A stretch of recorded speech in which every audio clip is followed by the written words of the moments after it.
자, 우리 이 시간에 같이 오늘 우리에게 주시는 하나님의 말씀 보도록 하겠습니다. 오늘 우리에게 주신 하나님의 말씀은 창세기 4장 우리 1절에서 9절입니다. 오늘 우리에게 주신 하나님의 말씀은요, 창세기 4장 우리 1절에서 9절입니다. 다 함께 하나님의 말씀 찾으셔서 제가 한 절 읽고 여러분들이 한 절 읽고 이렇게 한 절씩 서로 교독하신 후에 마지막 9절은 같이 한 목소리로 봉독하도록 하겠습니다. 우리 창세기 4장 우리 1절에서 9절입니다. 제가 먼저 1절 읽겠습니다. 모세가 대답하여 이르되 그러나 그들이 나를 믿지 아니하며 내 말을 듣지 아니하고 이르기를 여호와께서 내게 나타나지 아니하셨다 하리이다. 2절 여러분.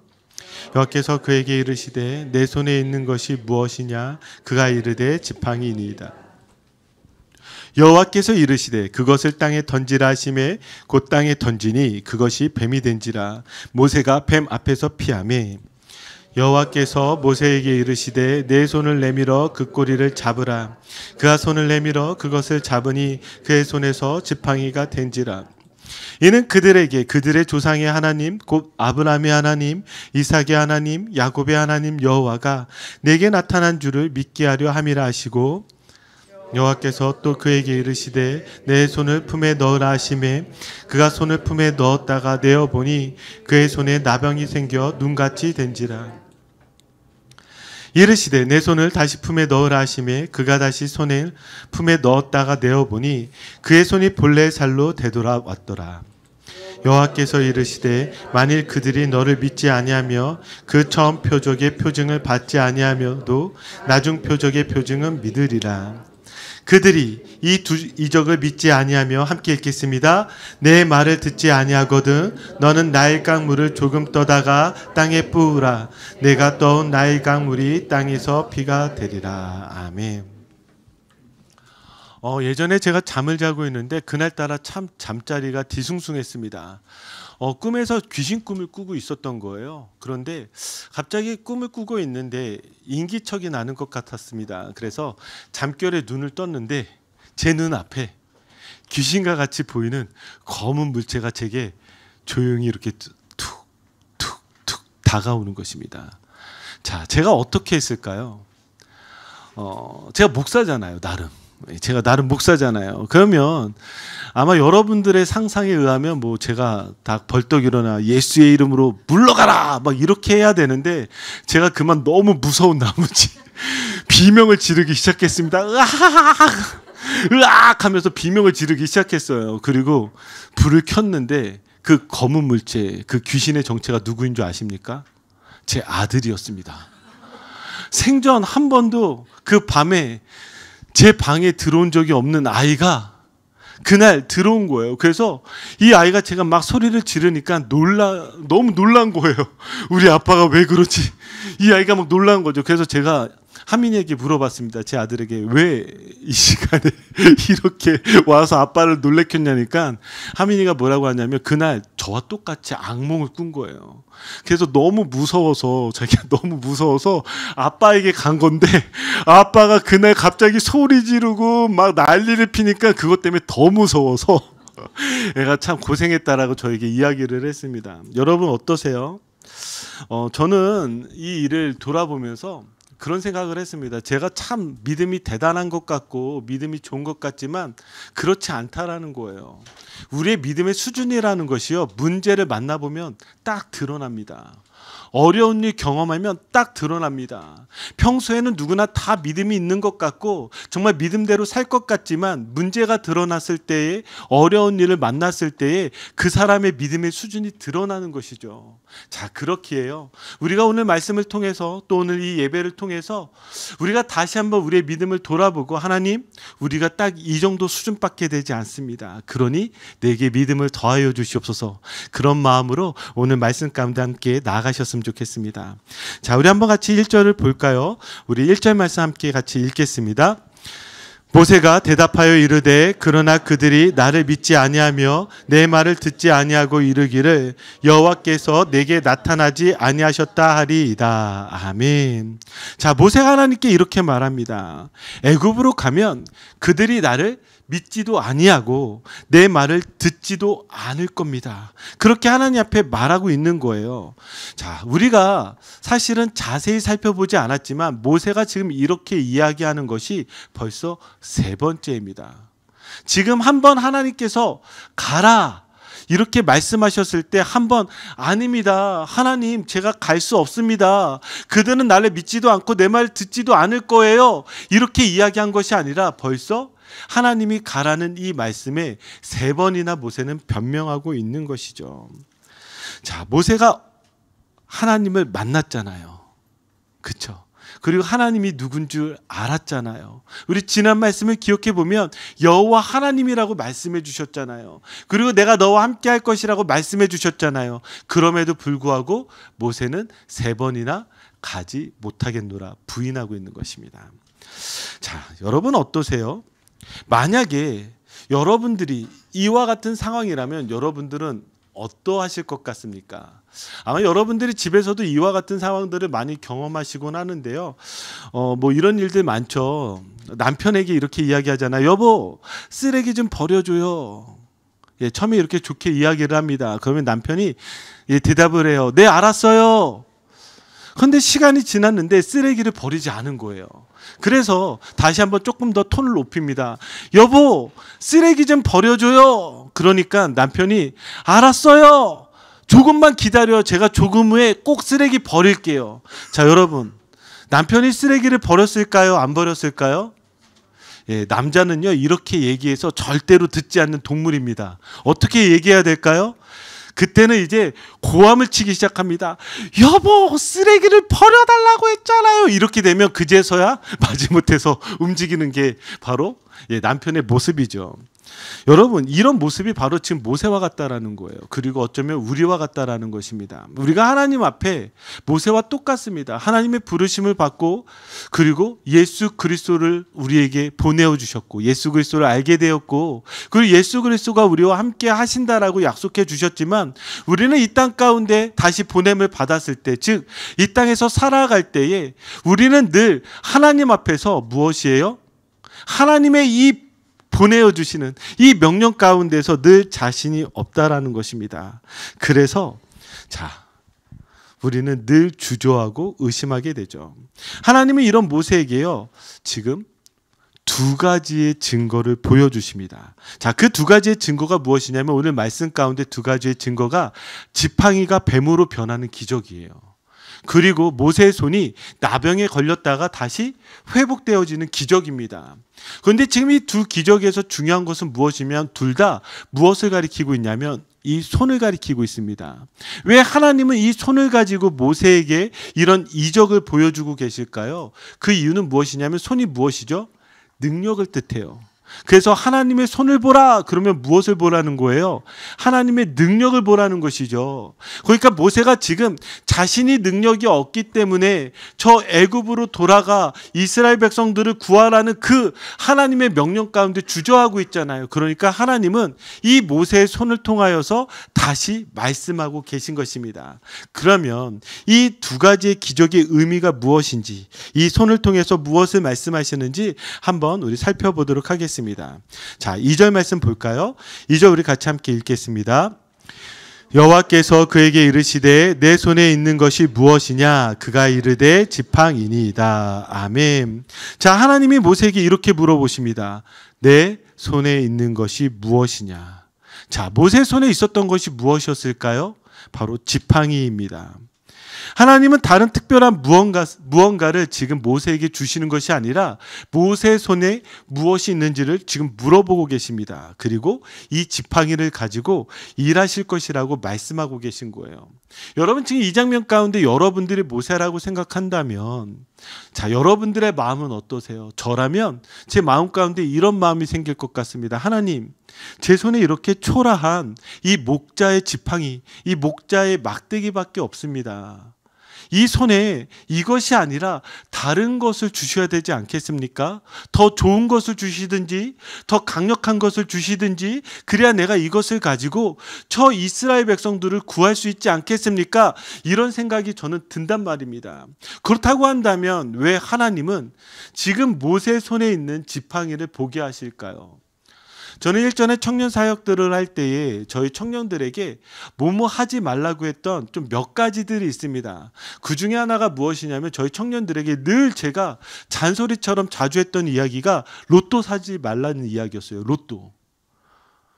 왜 로또를 사지 말라고 제가 이야기했을까요?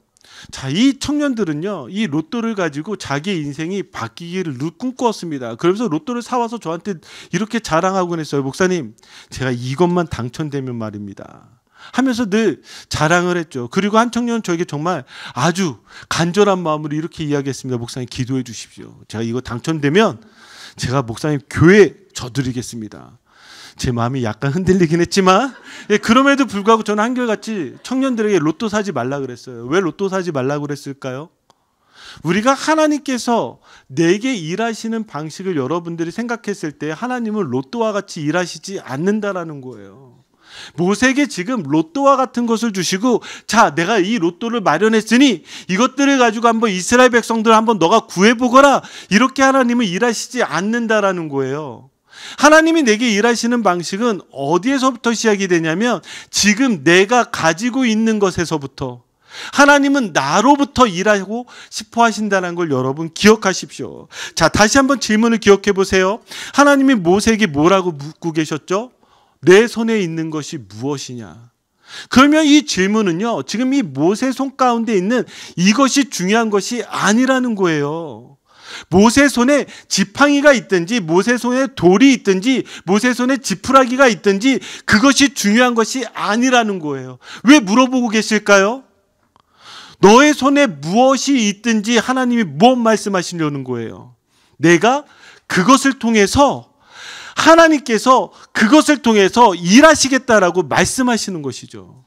그러면 우리에게 지금 내 손에 무엇이 있는지가 중요한 것이 아니라 그것을 사용하실 이가 누구인지를 아는 것이 중요하다라는 것입니다. 내 손에 무엇이 있느냐? 이렇게 질문하시는 이 하나님의 질문은 여러분들에게 내가 지금 이것이 얼마나 많이 혹은 얼마나 적게 이것들을 의미하는 것이 아니라 내가 이것을 통해서 너에게 일하시고 하나님께서 역사하시고 그렇게 우리에게 물어보고 계시다라는 사실입니다. 자, 그렇기 때문에요, 이 지팡이는 마치 무엇과 똑같냐면 하나님이 임재하셨던 떨기나무와 같습니다. 떨기나무요. 이 떨기나무가 지극히 평범한 이 광야 가운데 너무나 평범한 아주 초라한 나무이지만 그곳 가운데 하나님이 임재하실 때 어떻게 되었죠? 불타지만 타지 않는 하나님의 영광의 모습을 고스란히 드러내는 그런 떨기나무와 같이 되었던 것과 같이 여러분들 손에 있는 것, 여러분들 손에 무엇이 있든지 간에 하나님은 그것을 사용하실 것입니다. 여러분들이 그것을 믿고 여러분들이 하나님 가운데 여러분들 손에 있는 것을 올려드리는 것이죠. 특별히 이 지팡이라는 것은요, 여기에 이 지팡이, 막대기로 우리가 번역이 되지만 이것이 다른 본문에서는, 다른 성경에서는 어떻게 번역이 되냐면 한 지파의 권위, 한 지파의 권력을 의미하기도 합니다. 그러면 이 지팡이가 어떻게 바뀌어지게 되는 거예요? 목자의 아주 초라한 지팡이에서 하나님께서 구원의 역사를 이루시는 그 놀라운 지팡이로 바꾸어 주시는 것 아니겠습니까? 자, 이 지팡이가 어떻게 바뀌는 거라고요? 하나님이 그 지팡이를 사용하실 때 그렇게 바뀌는 거예요. 저는 여러분들의 인생이 지금 여러분들의 손에 있는 그것으로 여러분들께서 바꾸어 주시기를 정말 주님의 이름으로 축복합니다. 아멘. 자, 그러면서 하나님은요, 모세에게 내 손에 있는 것이 무엇이냐 물으시면서 하나님 모세에게 이렇게 말씀하십니다. 3절과 4절입니다. 자, 우리 한번 3절 4절 같이 읽어볼까요? 여호와께서 이르시되 그것을 땅에 던지라 하시매 곧 땅에 던지니 그것이 뱀이 된지라. 모세가 뱀 앞에서 피하매 여호와께서 모세에게 이르시되 내 손을 내밀어 그 꼬리를 잡으라. 그가 손을 내밀어 그것을 잡으니 그의 손에서 지팡이가 된지라. 아멘. 자, 지금 모세는 지금 하나님의 말씀대로 이 지팡이를 어떻게 합니까? 땅에 던집니다. 자, 땅에 던지니까 무엇으로 바뀌었어요? 뱀으로 바뀌었습니다. 그러면 왜 뱀으로 바뀌었는지 우리 생각해 볼 필요가 있겠죠. 자, 여기에서는 아마 두 가지의 의미가 있지 않을까 생각이 듭니다. 자, 첫 번째는 무엇이냐면 창세기 3장 15절 말씀을 통해서 우리가 생각해 볼 수가 있어요. 자, 창세기 3장 15절 읽어볼까요? 시작. 내가 너로 여자의 원수가 되게 하고 내 후손도 여자의 후손과 원수가 되게 하리니 여자의 후손은 내 머리를 상하게 할 것이요 너는 그의 발꿈치를 상하게 할 것이니라 하시고. 아멘. 자, 이 말씀이 어떤 말씀이에요? 아담과 하와에게 이야기하시는 것이잖아요. 아담과 하와가 누구로 인해서 죄를 범하게 되었죠? 뱀으로 인해서 죄를 범하게 되었죠. 자, 그러면서 이 뱀에게 하나님께서 말씀하시는 것입니다. 내가 너로 여자와 원수가 되게 하고 내 후손도 여자의 후손과 원수가 되게 하리니, 그러면서 무엇을 말씀하세요? 여자의 후손이 뱀의 머리를 상하게 할 것이래요. 자, 이것이 궁극적으로 예수 그리스도, 여자의 후손이 예수 그리스도잖아요. 예수 그리스도께서 이 사단의 머리를 무엇이에요? 부서뜨릴 것이라고 하나님께서 말씀하시는 것이죠. 하나님의 구원의 언약을 말씀하시는 것입니다. 그러면 왜 지금 여기에서 뱀이 등장하고 있을까요? 모세를 통하여 이스라엘 백성들을 구원하시는 그것이 오늘날 우리가 일어나게 될 그 구원의 예표적인 사건이잖아요. 그렇다고 한다면 이건 무엇을 뜻하는 거예요? 하나님께서 지금 이 애굽, 뱀과 같은 이 애굽 땅 가운데에서 이스라엘 백성들을 구원하실 것이라는 것을 상징적으로 보여주는 것이죠. 자, 그래서 이 두 번째로 우리가 알 수 있는 것은요, 이 뱀은요, 애굽을 상징합니다. 자, 하나님께서 지금 이 지팡이가 뱀이 되어지는 이 이적을 보여줬을 때에 이제 모세가 바로 앞에서도 똑같이 이적을 행합니다. 그러니까 바로가 흔들리지 않아요. 그러면서 누구를 부르죠? 애굽에 있는 현인들과 마술사들을 부릅니다. 왜 그들을 불렀을까요? 그들도 지금 똑같이 지금 모세 앞에서 뱀으로 변하는 그 마술을 보여주는 거예요. 왜 그들은 제일 먼저 이 마술을 보여줬을까요? 이때 당시에 이 현인과 마술사들은요, 뱀으로 점을 쳤습니다. 그래서 이 히브리어 단어를 보시면 이 점을 치다라는 것이 뱀과 연결된 어근을 사용하고 있어요. 그러니까 이들이 하고 있었던 이 사술은 무엇이냐면, 이 마술은 뱀을 통해서 점을 치고 예언하고 그렇게 사람들을 현혹했다라는 것을 알 수가 있죠. 왜 이들은 뱀으로 현혹했을까요?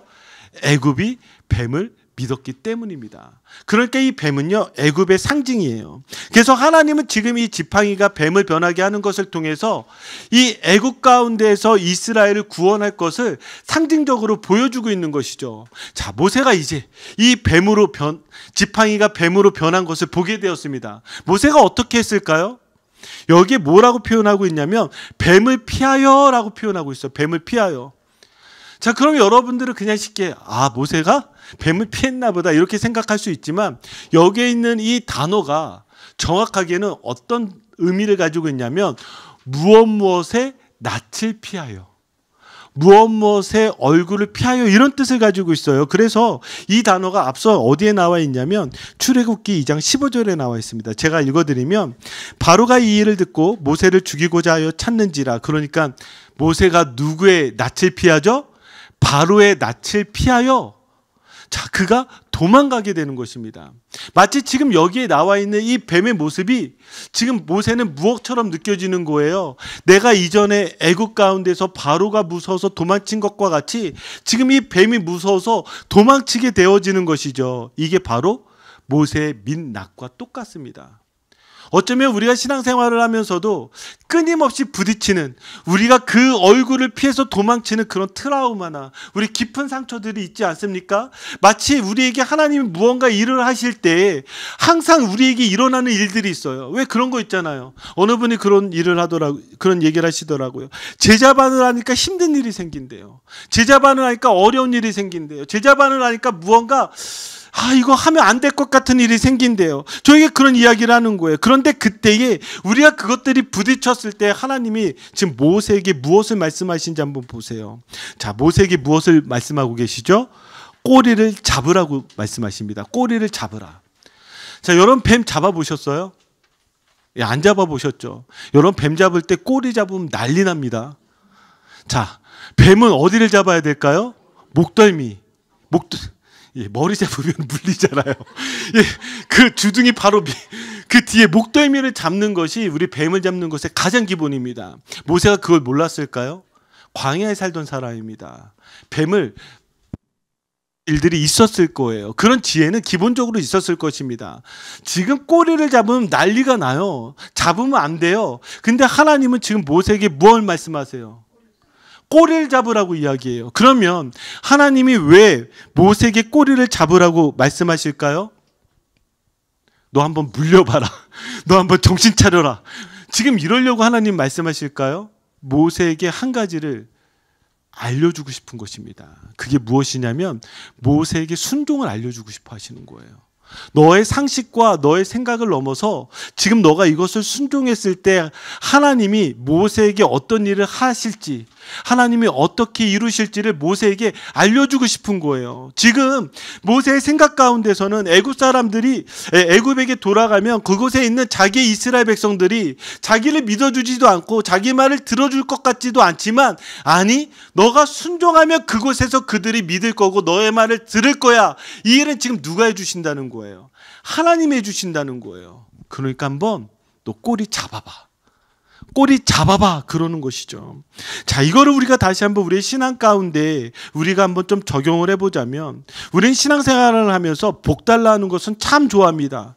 하지만 순종하라 하는 것은 참 싫어해요. 그렇잖아요. 여러분, 제가 여기에서 여러분 복 받으십시오 하면 얼마나 좋아요. 근데 여러분 3월 17일 날 개척 파송 예배에 참석하십시오 그러면 얼마나 싫어요. 목사님 또 주일 오후에 또 뭔가를 하셔가지고 왜 나를 불러가지고, 벌써 그렇잖아요. 예, 아니에요? 다행이네요. 예, 우리는 신앙생활 하면서 이럴 때가 참 똑같습니다. 예배 드리는 건 참 좋아요. 하지만 예배 후에 어떤 일들을 섬기는 것은 참 싫어합니다. 이게 인간의 가장 기본적인 심리예요. 그런데 하나님이 우리 가운데 일하실 때는 언제냐면, 그럼에도 불구하고 내가 하나님 가운데 순종할 때에 하나님 그 안에서 우리에게 하나님의 일들을 행하시기 시작한다는 거예요. 한번 여러분들의 감정, 여러분들의 생각을 넘어서 하나님께서 말씀하시는 것에 여러분 순종해 보십시오. 하나님이 여러분들에게 어떻게 일하시는지 여러분들이 경험하시기를 주님의 이름으로 축복합니다. 자, 그러면서 두 번째 나타나는 이적이 바로 6절과 7절입니다. 한번 볼까요? 6절과 7절 우리 같이 읽겠습니다. 시작. 여호와께서 또 그에게 이르시되 내 손을 품에 넣으라 하시매 그가 손을 품에 넣었다가 내어보니 그의 손에 나병이 생겨 눈같이 된지라. 이르시되 내 손을 다시 품에 넣으라 하시매 그가 다시 손을 품에 넣었다가 내어보니 그의 손이 본래 살로 되돌아왔더라. 아멘. 자, 하나님께서 처음에 하셨던 것은 내 손에 있는 것이 무엇이냐 이것을 가지고 말씀하셨잖아요. 이제는 무엇을 말씀하시죠? 너의 손을 품에 넣으라고 이야기를 합니다. 자, 왜 그렇게 말씀하셨을까요? 그렇게 하고 나니 그의 손에 무엇이 생겼어요? 나병이 생겼습니다. 나병. 자, 그럼 우리 다시 이런 질문이 생깁니다. 왜 하나님은 모세의 손에 나병이 생기게 하셨을까요? 그럼 이 나병이 의미하는 것을 우리가 알 필요가 있습니다. 자, 나병이 의미하는 것은요, 우리 민수기 12장 10절에서 12절 말씀을 통해서 알 수가 있는데, 자, 우리 한번 같이 읽어보겠습니다. 시작. 구름이 장막 위에서 떠나갔고 미리암은 나병이 걸려 눈과 같더라. 아론이 미리암을 본즉 나병에 걸렸는지라. 아론이 이에 모세에게 이르되 슬프도다 내 주여, 우리가 어리석은 일을 하여 죄를 지었으나 청하건대 그 벌을 우리에게 돌리지 마소서. 그가 살이 반이나 썩어 모태에서 죽어서 나온 자 같이 되지 않게 하소서. 아멘. 자, 지금 미리암이 나병에 걸렸어요. 근데 12절의 마지막을 보니까 이 나병이 무엇과 같다고요? 지금 죽어서 나온 자 같대요. 이 말은 무슨 말이에요? 나병이 성경에서 의미하는 것은 죽음입니다. 지금 모세가 자기의 품에 넣었을 때 이 나병이 걸려서 나왔다는 건 뭐예요? 이 손이 죽었다라는 것을 의미하는 거예요. 그런데 이 손이 다시 무엇이죠? 회복되어지잖아요. 그럼 왜 이 기적을 모세에게 보여주고 있을까요? 그렇다고 한다면 이것과 똑같습니다. 죽음 가운데 있는 이스라엘 백성들을 하나님께서 생명으로 바꿔주시겠다라는 거예요. 무엇을 통해서? 모세를 통해서. 그러니까 지금 이 두 가지의 이적, 지팡이가 뱀으로 변하는 이 기적, 손이 나병으로 변하는 이 기적, 이 두 가지를 보여주시면서 하나님이 내가 이스라엘 백성들을 반드시 구원해낼 거야. 그런데 너의 손이 아니라 너의 손을 사용하는 나를 통해서 이스라엘 백성들을 구원해낼 거야. 저 죽음 가운데서 생명으로 바꿔놓을 거야. 이렇게 하나님께서 말씀하시는 것이죠. 자, 그렇다고 한다면 우리 다시 한번 여기에서 그러면 하나님께서 왜 모세에게 이렇게 두 번이나 이렇게 이적을 보여주시면서 모세에게 무엇을 알려주시는 것이었죠? 순종을 알려주시는 것이잖아요. 그럼 모세는 이것들을 통하여서 무엇들을 배워갔을까요? 성경은 이것을 모세의 온유함이라고 이야기를 합니다. 모세의 온유함. 자, 우리 한번 말씀을 보시면은요, 모세의 온유함. 우리 성경 구절이 있나요, 혹시? 예. 우리 같이 읽도록 하겠습니다. 모세가 굿스 여자를 취하였더니 그 굿스 여자를 취하였으므로 미량과 아론이 모세를 비방하니라. 그들이 이르되 여호와께서 모세와만 말씀하셨느냐 우리와도 말씀하지 아니하셨느냐 하매 여호와께서 이 말을 들으셨더라. 이 사람이 모세는 온유함의 지면에 모든 사람보다 더하더라. 아멘. 자, 잠깐 화면 놓으시면은요, 여기에 지금 모세가 누구를 취했냐면 굿스 여자를 취했습니다. 자, 그러니까 지금 그의 가족인 아론과 미리암이요 모세를 비방하기 시작한 거예요. 그러면서 뭐라고 얘기해요? 야, 너만 여호와만 말씀했느냐? 우리도 여호와와 말씀했다. 그러면서 뭐라고 이야기하는 거예요? 여호와께서 이 말을 들으셨을 거야. 그런데 마지막 3절을 보니까 뭐라고 이야기하냐면 모세는 온유함이 지면의 모든 사람보다 더하더라. 자, 그럼 여기에서 나오는 온유함은 무엇일까요? 우리가 이 성경에서 나오는 온유함에 대한 착각은 무엇이냐면 부드럽다 이렇게 이해를 합니다. 그렇지 않습니까? 제가 온유한 사람이잖아요. 그러면 여러분 어떻게 생각하세요? 그치, 우리 목사님 부드러운 사람이지 이렇게 생각하잖아요. 여러분들 동의 안 하신 몇 분이 계시지만 제가 꼭 그렇다는 게 아니라 우리가 온유함에 대해서 그렇게 생각한다는 거예요. 근데 저희가 성경 가운데 계속 배웠어요. 온유함이 뭐라 그랬죠? 온유함은 길들여지는 거예요.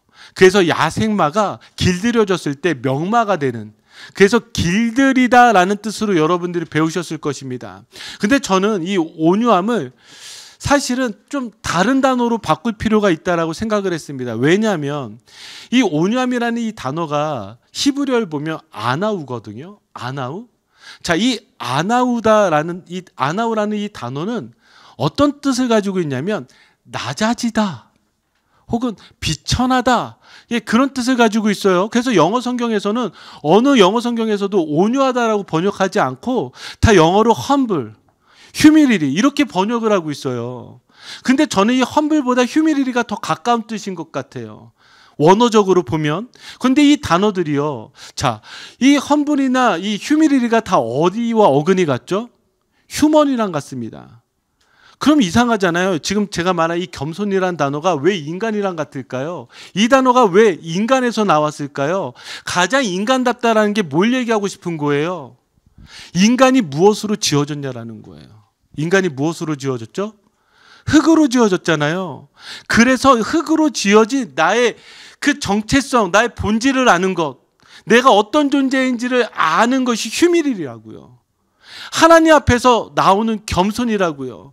모세가 지금 이 두 번의 이적을 통해서 그가 배우게 된 건 무엇이냐면, 아, 그치, 내 손으로 내가 지금 이스라엘 백성들을 구원할 수 있는 게 아니지, 내가 그들을 죽음에서 생명으로 바꿀 수 있는 것이 아니지, 이것을 오직 누구만 하실 수 있어요? 하나님만 하실 수 있는 거예요. 그 앞에서 그가 계속해서 하나님을 만날 때마다 배웠던 건 무엇이냐면 휴밀이리, 겸손이라고요. 내가 누구인지를 아는 거라고요. 자, 그러면 모세가 어떻게 되어졌을까요? 지금 보세요. 지금 아론과 미리암이 모세를 비방하는데 모세의 온유함이 지면에 승하였다라는 이 말은 더 직역하면 어떤 말인 거예요? 모세는 아무 말 하지 않고 오직 하나님께 엎드려졌더라. 저는 이렇게 번역하는 것이 더 우리가 이해하기 쉬운 번역이라 생각합니다. 왜 그렇게 제가 번역하고 있을까? 이 아나우라는 말은요, 하나님 앞에 그냥 바짝 엎드린 거예요. 하나님 앞에 바짝 엎드리는 거예요. 근데 지금 여기 성경 구절이 나오지 않지만 여러분 나중에 한번 보시면 4절에 뭐라고 나오는지 압니까? 갑자기 하나님이 등장하시는 거예요.